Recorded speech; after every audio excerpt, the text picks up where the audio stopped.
9 décembre, 9e case du calendrier de l'Avent. On est parti pour le corkscrew. Pour le corkscrew, dos au sol, bras le long du corps, paume de main vers le sol. On tend les deux jambes en direction du plafond et on inspire côte. Sur l'expiration, périnée transverse, le cercle le plus grand possible avec les deux jambes et on se laisse emporter par le cercle. On décolle le bassin. On passe pied au-dessus de la tête, pied d'un côté, fesse de l'autre. On reste en haut, on inspire côte. Sur l'expiration, périnée transverse, on repart d'où on vient, donc côté des fesses. On ramène la colonne au sol, le cercle le plus grand possible, et on redécolle, on twist. On bloque, on inspire côte.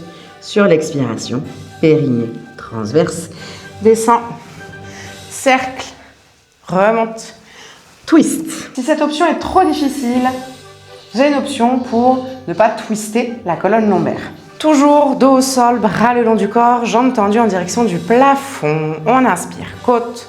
Sur l'expiration, périnée transverse, cercle le plus grand possible avec les deux jambes. On ramène les deux jambes au milieu avant de décoller. On inspire côte. Sur l'expiration, périnée transverse. Redescend. Cercle dans l'autre sens. On décolle. Inspire côte. Sur l'expiration, on redescend. Si le problème c'est de décoller les fesses, option en gardant le bassin au sol.